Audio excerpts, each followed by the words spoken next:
নমস্কার, আপনারা দেখছেন আপডেট বাংলা। খবরের প্রথমে দেখে নেব আজকের সংবাদ শিরোনাম। 26-এ হারবে তৃণমূল, প্রকাশ্যে পার্থক্য বললেন টিএমসি কর্মী। কথা রাখলেন মুখ্যমন্ত্রী। বাংলা শস্য বীমা টাকা দেওয়া শুরু, নবান্নের উপকৃত কৃষকরা। পুরোটা পরে সাজানো হতে পারে, সঞ্জয়কে বেকসুর খালাসের রাজি। কি যুক্তি আইনজীবীর? 5 বছর পর জামিন, অবশেষে জেল থেকে মুক্তি পেলেন দাপুটে তৃণমূল নেতা। কোটিরও বেশি ভোটারের সঙ্গে নিত্য যোগাযোগ, লোকসভার ভুল শুধরে দল ঢেলে সাজলেন বনসাল। বিধবা ভাতা কাণ্ডে চড়ছে রাজনীতির পারদ, সরাসরি মমতাকে আক্রমণ শুভেন্দুর, অবস্থানে অনড় প্রশাসন। মালদায় তৃণমূল নেতা খুনে ধরা পড়ে দলেরই বড় মাথা, সব জেনেই কেন চুপ কৃষ্ণেন্দু নারায়ণ। 45 বছর পর ঠিকানা বদল, ঝাঁ চকচকে নতুন সদর দপ্তর পাচ্ছে কংগ্রেস। অসুস্থ অর্জুন সিং, ব্যস্ত পবনও, ফের জোড়া তল বেড়ালেন বাবা ছেলে। আসছে বিস্তারিত খবরে। ভাটপাড়ার রাজনৈতিক মঞ্চে এক অভিনব দৃশ্য দেখা গেল মঙ্গলবার। মুন্সি পেঞ্চায়েত ভবনে তৃণমূল সাংসদ পার্থ ভৌমিককে জনতা দরবারের অনুষ্ঠানে প্রকাশ্যে তৃণমূলেরই এক কর্মী সাংসদকে চ্যালেঞ্জ ছুড়ে দিলেন। ওই কর্মীর মন্তব্যে স্পষ্ট, ভাটপাড়া কাকিনাড়া অঞ্চলে তৃণমূলের পরিস্থিতি দিন দিন খারাপ হচ্ছে। কি ঘটেছিল সেদিন অনুষ্ঠানে তৃণমূল কর্মীদের সঙ্গে কথা বলেছিলেন পার্থ ভৌমিক, আর সেই সময় এক দলীয় কর্মী সরাসরি বলেছেন যে ভাটপাড়া বিধানসভা এলাকায় গতবার 17,000 ভোটে হেরেছিলাম। 2026 সালের বিধানসভা নির্বাচনে এই হার 35,000-এ পৌঁছবে, কারণ কাকিনাড়া ও ভাটপাড়া জুট মিল শ্রমিকদের মধ্যেই প্রবল অসন্তোষ তৈরি হয়েছে। এই অসন্তোষ সামাল দিতে না পারলে আমাদের এই দুরবস্থা হবেই। তৃণমূলের অস্বস্তি, কর্মীর এহেন মন্তব্যের ভিডিও মুহূর্তেই সোশ্যাল মিডিয়ায় ভাইরাল হয়ে যায়। দলীয় কর্মীর মুখে এমন বিস্ফোরক মন্তব্যে তৃণমূল শিবিরে অস্বস্তি দেখা দিয়েছে। ভিডিওতে দেখা যাচ্ছে পার্থ ভৌমিক শান্তভাবে কর্মীর কথা শোনেন, কিন্তু এই নিয়ে দলীয় নেতারা কোনো মন্তব্য করতে চাননি। ভাটপাড়া পৌরসভার ভাইস চেয়ারম্যান দেবজ্যোতি ঘোষ পুরো বিষয়টি ধামাচাপা দেওয়ার চেষ্টা করেন। তিনি বললেন, জনতার দরবারের মূল উদ্দেশ্যই মানুষের ক্ষোভ ও অভিযোগ শোনা। মানুষ প্রশ্ন তুলবে, সমালোচনা করবে, এটাই তো গণতন্ত্র। সাংসদ সেই জন্যই এখানে এসেছেন, তবে এর বেশি কিছু পড়তে যাওয়া ভুল হবে। তৃণমূলের আভ্যন্তরীণ বিরোধ এবং ক্ষোভ নিয়ে বিজেপি কটাক্ষ করতে ছাড়েনি। বিজেপির মুখপাত্র আবিষ্কার ভট্টাচার্য বললেন যে এটা নতুন কিছু নয়, মানুষ অনেকদিন ধরেই বলছে তৃণমূলের পতন নিশ্চিত। দলের নিজস্ব কর্মীরাই যখন এটা প্রকাশ্যে স্বীকার করছেন, তখন বোঝা যায় দলের ভিত কতটা দুর্বল। কাকিনাড়া ও ভাটপাড়া জুট মিলগুলির বর্তমান অবস্থা নিয়ে বহুদিন ধরেই অভিযোগ উঠছে। শ্রমিকরা বেতন, কর্মসংস্থান এবং মিল বন্ধ হয়ে যায় বিষয়ে অসন্তোষ প্রকাশ করছেন। কর্মীদের দাবি, তৃণমূল নেতৃত্ব এবং সমস্যাগুলির সমাধান করতে ব্যর্থ। আর এই অঞ্চলে জুট মিলগুলির অর্থনৈতিক সংকট এবং প্রশাসনিক উদাসীনতার জন্য তৃণমূলকে দায়ী করা হচ্ছে। ভাটপাড়ার ভোটের ফলাফল তৃণমূলের কাছে বরাবরই একটি চ্যালেঞ্জ। 2021 সালের বিধানসভা নির্বাচনে এই আসনে বিজেপি জয়লাভ করে। এরপর থেকেই তৃণমূল চেষ্টা করছে এখানে তাদের প্রভাব পুনরুদ্ধার করতে, কিন্তু সাম্প্রতিক ঘটনাগুলি তৃণমূলের এই চেষ্টায় বড় বাধা হয়ে দাঁড়িয়েছে। বিশেষজ্ঞদের মতে, তৃণমূলের আভ্যন্তরীণ অসন্তোষ এবং স্থানীয় স্তরের সমস্যা যদি দলীয় নেতৃত্ব সমাধান করতে না পারে, তাহলে 2026 সালের নির্বাচনে তৃণমূলকে আরও বড় ধাক্কা খেতে হতে পারে। এক বিশেষজ্ঞ বললেন যে ভাটপাড়া কাকিনাড়া অঞ্চলে তৃণমূলের জেতার সম্ভাবনা নির্ভর করছে স্থানীয় সমস্যাগুলির সমাধানের উপর। এই অঞ্চলের ভোটারদের মধ্যে যে অসন্তোষ রয়েছে তা দ্রুত সমাধান না করা গেলে তৃণমূলের হার অবশ্যম্ভাবী। তৃণমূলের ভবিষ্যৎ কি? এই ঘটনার পর ভাটপাড়া এলাকায় তৃণমূল কেমনভাবে জনসমর্থন ধরে রাখতে পারবে তা নিয়ে প্রশ্ন উঠছে। জনতার দরবারে এক কর্মীর এমন মন্তব্য দলের জন্য একটি সতর্কবার্তা। তৃণমূল নেতৃত্ব যদি এই সংকট সমাধান করতে ব্যর্থ হয়, তাহলে 2026 সালের বিধানসভা নির্বাচনে ভাটপাড়া তৃণমূলের জন্য আরও বড় চ্যালেঞ্জ হয়ে উঠতে পারে। এই ঘটনাটি শুধু ভাটপাড়া তৃণমূলের নয়, বরং রাজ্য রাজনীতিতে তৃণমূলের অবস্থান নিয়েও নতুন করে আলোচনার জন্ম দিয়েছে। বাংলার কৃষকদের আর্থিক সাহায্যের কথা দিয়েছিলেন মুখ্যমন্ত্রী মমতা বন্দ্যোপাধ্যায়, সেই কথাই তিনি রাখলেন। বাংলা শস্য বীমা প্রকল্পের আওতায় 9 লক্ষ কৃষককে অর্থ সাহায্য করার সিদ্ধান্ত নিয়েছিলেন মুখ্যমন্ত্রী। সেই মতো কাজ শুরু করে নবান্ন। কৃষকদের আর্থিক সাহায্যের এই বার্তা নিজেই এই দিন মুখ্যমন্ত্রী এক্স হ্যান্ডেলে প্রকাশ করেছেন। এবার 350 কোটি টাকা আর্থিক সাহায্যের কথা ঘোষণা করা হয়েছিল। গত বছর রাজ্য একাধিকবার প্রতিকূল আবহাওয়ার কবলে পড়েছিল। দক্ষিণবঙ্গের হাওড়া, হুগলি, পূর্ব বর্ধমান, পশ্চিম মেদিনীপুর, বাঁকুড়ার বিস্তীর্ণ এলাকা বন্যার জলে প্লাবিত হয়। বিঘের পর বিঘে চাষের জমি বন্যার জলে ডুবে থাকে দীর্ঘ সময়। ধান সহ অন্যান্য মৌসুমী ফসল মাটি নষ্ট হয়েছিল। পুজোর আগেই বন্যায় মাথায় হাত পড়েছিল কৃষকদের। প্রচুর আর্থিক ক্ষতির সামনে পড়েছিলেন বাংলার কৃষকরা। উত্তরবঙ্গের জেলাগুলিতেও কৃষকদের একই সমস্যায় পড়তে হয়েছিল। মুখ্যমন্ত্রী নিজে কৃষকদের পাশে দাঁড়িয়ে তাদের আর্থিক সাহায্যের কথা ঘোষণা করেছিলেন। বছরের শুরুতেই মুখ্যমন্ত্রী এই বিষয়ে টুইট করলেন। এদের মমতা বন্দ্যোপাধ্যায় লেখেন, অত্যন্ত আনন্দের সঙ্গে জানাচ্ছি, বাংলা শস্য বীমা প্রকল্পের আওতায় আমরা বাংলার 9 লক্ষ কৃষককে সরাসরি তাদের ব্যাংক অ্যাকাউন্টের মাধ্যমে 350 কোটি টাকা আর্থিক সহায়তা প্রদান শুরু করলাম। চলতি খরিফ মৌসুমে প্রতিকূল আবহাওয়ার কারণে যে সকল কৃষকের চাষের ক্ষতি হয়েছিল তাদের এই সহায়তা করা হচ্ছে। ফসলের বীমার জন্য কৃষকদের কোনো টাকাও দিতে হচ্ছে না, কারণ আলু, আখ সহ সব ফসলের প্রিমিয়ারের পুরো টাকাই রাজ্য সরকার দেয়। মুখ্যমন্ত্রী আরও লেখেন, এটা আমাদের গর্ব যে 2019 সালে চালু হবার পর থেকে কেবলমাত্র বাংলা শস্য বীমা প্রকল্পে আমাদের সরকার 1,12,00,000 ক্ষতিগ্রস্ত কৃষককে মোট 3,562 কোটি টাকা সহায়তা প্রদান করেছে। আমরা বরাবরই বাংলার কৃষকদের পাশে ছিলাম, পাশে আছি, পাশে থাকবো। বিপর্যয়ের পরে আর্থিক সাহায্যের কথা শুনে আশ্বস্ত হয়েছিলেন বাংলার কৃষকরা। সেই অর্থ এবার কৃষকদের কাছে পৌঁছানো শুরু হলো। আজিকর ধর্ষণ কাণ্ডে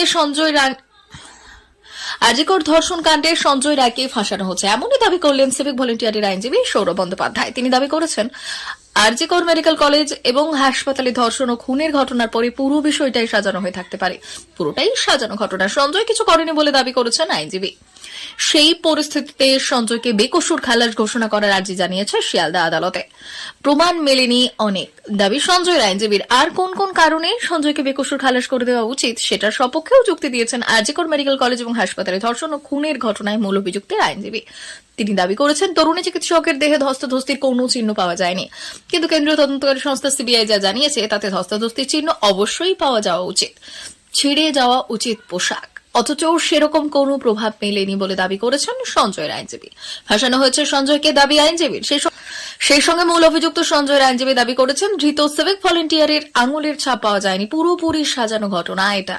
মিথ্যে অভিযোগ করা হচ্ছে, সঞ্জয় কিছু করেনি, ফাঁসানো হয়েছে সিভিক ভলেন্টিয়ারকে। হয়তো ঘটনার পরে পুরো বিষয়টি সাজানো হয়েছে বলে দাবি করেছেন সঞ্জয়ের আইনজীবী। যদিও ইতিমধ্যে সঞ্জয় সর্বোচ্চ শাস্তির আবেদন করেছে সিবিআই। কেন্দ্রীয় তদন্তকারী সংস্থা সওয়াল করেছে, বিরলের মধ্যে বিরলতম অপরাধ সংঘটিত হয়েছে আরজিকর মেডিকেল কলেজ এবং হাসপাতালে। সেই জন্য সঞ্জয়ের মৃত্যুদণ্ডের আর্জি জানিয়েছে সিবিআই আইনজীবী, যিনি বৃহস্পতিবার শিয়ালদা আদালতে ফের বক্তব্য পেশ করা হবে। সিবিআই তদন্তে উষ্মা নির্যাতন বাবা মায়। তার মধ্যে সিবিআইয়ের বিরুদ্ধে উষ্মা প্রকাশ করেছেন সুপ্রিম কোর্টে দ্বারস্থ হচ্ছেন নির্যাতিতা চিকিৎসকের বাবা এবং মা। তারা জানিয়েছেন, নতুন করে তদন্তের আর্জি জানাচ্ছেন না, বরং মেয়ের বিচার চেয়ে আরো বিস্তারিত তদন্তের আর্জি জানাচ্ছেন। আরজিকরে ধর্ষণ এবং খুনের ঘটনায় আরো কেউ জড়িত আছে, তাকে বা তাদের খুঁজে বের করতে হবে বলে দাবি করেছেন নির্যাতিতা চিকিৎসকের অভিভাবক। তারা ইতিমধ্যে শিয়ালদা আদালতেও জানিয়েছে যে সঞ্জয় একা নয়, মেয়েদের ধর্ষণ এবং খুনের মামলায় আরো কয়েকজন যুক্ত রয়েছে। একজনের পক্ষে এরকম কাজ করা সম্ভব নয় বলে সওয়াল করেছেন। যদিও দিল্লি এইমসের ফরেন্সিক বিশেষজ্ঞের নেতৃত্বাধীন গঠিত মাল্টি ইনস্টিটিউশনাল মেডিকেল বোর্ডের অন্তর্বর্তীকালীন রিপোর্টে জানানো হয়েছে, নির্যাতিতার শরীরে যে আঘাতের চিহ্ন মিলেছে সেটা একজনের পক্ষেও সম্ভব। একসময় পাঁশকুড়া পৌরসভার চেয়ারম্যান ছিলেন তিনি, কিন্তু ভাগ্যের এমন ফের যে দলের এক নেতাকেই খুনের ঘটনায় গ্রেপ্তার করা হয় তাকে।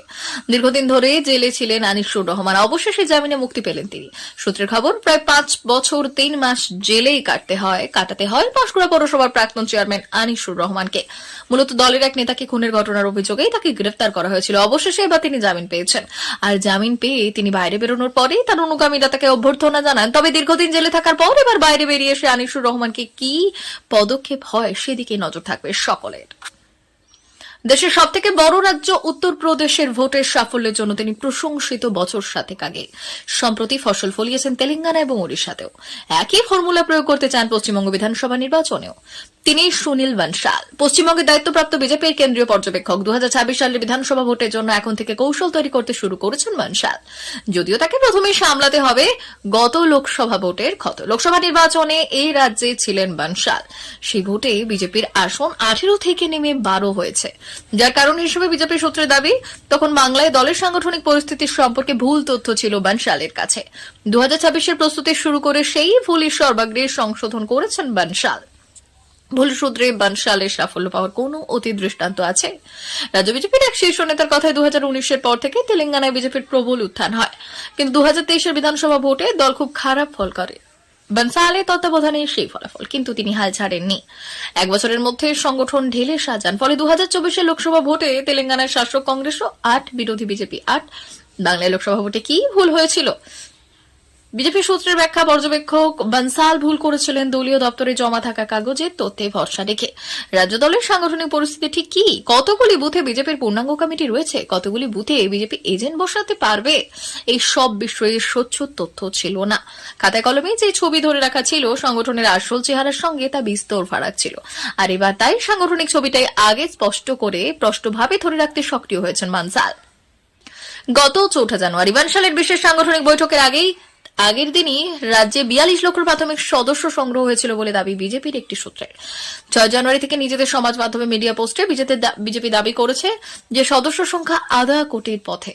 রাজ্য বিজেপি নেতৃত্বের ব্যাখ্যায় 1.5 কোটি প্রাথমিক সদস্যের মাধ্যমে আসলে 1 থেকে 1.5 কোটি ভোটারের সঙ্গে নিত্য যোগাযোগের রাস্তা তৈরি করে ফেলা হয়েছে। এই পুরো প্রক্রিয়ায় সম্পন্ন হয়েছে বানসালের তত্ত্বাবধানে। উত্তরপ্রদেশে 2017 এবং 2022 সালে পরপর 2টি বিধানসভা নির্বাচনে নিরঙ্কুশ সংখ্যাগরিষ্ঠতা পেয়েছে বিজেপি। উত্তরপ্রদেশের ইতিহাসে গত বহু দশকে কোনো একটি দলের এমন ধারাবাহিক সাফল্যের নজির নেই। 2টি নির্বাচনেই বিজেপির সাংগঠনিক সম্পাদক ছিলেন বানসাল। বানসাল 3টি ধাপে এগোনোর কথা বলেছেন। 1. বুথ স্তর থেকে সাংগঠনিক নির্বাচন শুরু করা, অর্থাৎ বুথ কমিটির গঠন করতে হবে নির্বাচনের মাধ্যমে। তারপর ধাপে ধাপে মণ্ডল এবং জেলা স্তরের নির্বাচন। 2. পূর্ণাঙ্গ বুথ কমিটির সম্পর্কে খাঁটি হিসেব। বিজেপির বুথ কমিটি হয় 12 জনের। 80,000 বুথে 12 জনের কমিটি গঠন করা সম্ভব না হলে ভুয়ো হিসেব তৈরি করে খাতায় কলমে 80,000 বুথ কমিটি দেখানোর দরকার নেই। 50,000 বুথে কমিটি বানানো গেলে সেই হিসেবই জমা পড়ুক। দলকে বানসাল বার্তা দিয়েছেন যে নেতৃত্বকে সাংগঠনিক পরিস্থিতির সঠিক ছবিটা দেওয়া হোক, তারপর নির্বাচন কিভাবে কি করতে হয় তা তিনি বুঝে নেবেন। 1/2 কোটি সদস্যের সঙ্গে নিরন্তর যোগাযোগে থাকা, তাদের মধ্যে 1 থেকে 1.5 কোটি ভোটারের কাছে দলের নানা কথা নিয়মিত পৌঁছে দেওয়া। বিজেপি এই রাজ্যে একাধিক নির্বাচনে ভোট পেয়েছে 2,30,00,000 আশেপাশে, কিন্তু সেই ভোটের কত অংশের ওপর সংগঠনের নিয়ন্ত্রণ রয়েছে তা স্পষ্ট নয়। এবার যে পদ্ধতিতে সদস্য সংগ্রহ হয়েছে তাতে দলের হাতে সব প্রাথমিক সদস্যের বিষয়ে জরুরি তথ্য রয়েছে বলেই বিজেপির দাবি। আরও দাবি, তাদের সঙ্গে সরাসরি যোগাযোগের রাস্তাও তৈরি হয়ে গিয়েছে। অতএব দলের যে কোনো বক্তব্য ওই প্রাথমিক সদস্যদের কাছে পাঠালেই তা আরও অনেকের কাছে ছড়াবে। সদস্যদের পরিবার পরিজন বন্ধু বান্ধবকে ধরলে কম করে 1 থেকে 1.5 কোটি মানুষের কাছে দলের বক্তব্য নিয়মিত পৌঁছে দেওয়া সম্ভব হবে বলেই রাজ্য বিজেপি নেতৃত্ব মনে করছে। সাংগঠনিক সক্ষমতা সম্পর্কে এতটা স্পষ্ট ধারণা যে রাজ্য বিজেপির ছিল না, সে কথা মানছেন বর্তমান রাজ্য সভাপতি সুকান্ত মজুমদারও। তার কথায় আমিও এতদিন এই কথাই বলে এসেছি, দলে 30 জন কর্মী থাক, কিন্তু তাদের সম্পর্কে আমাদের কাছে প্রামাণ্য তথ্য থাক। এখন বানসালজি সে কথাই বলছেন। সুকান্তের বক্তব্য, আগে সদস্য পদের পদ্ধতিটা গোটা দেশেই একটু অন্যরকম ছিল, তাই এত তথ্য আমাদের কাছে থাকতো না। এবার এই রাজ্যে 50 লক্ষের মতো সদস্য সম্পর্কে স্পষ্ট এবং প্রামাণ্য তথ্য আমাদের কাছে আছে। এটা সংগঠনকে অনেক দূরে নিয়ে যাবে। প্রিয় দর্শক, এখনকার মতো খবর এই পর্যন্তই। ধন্যবাদ।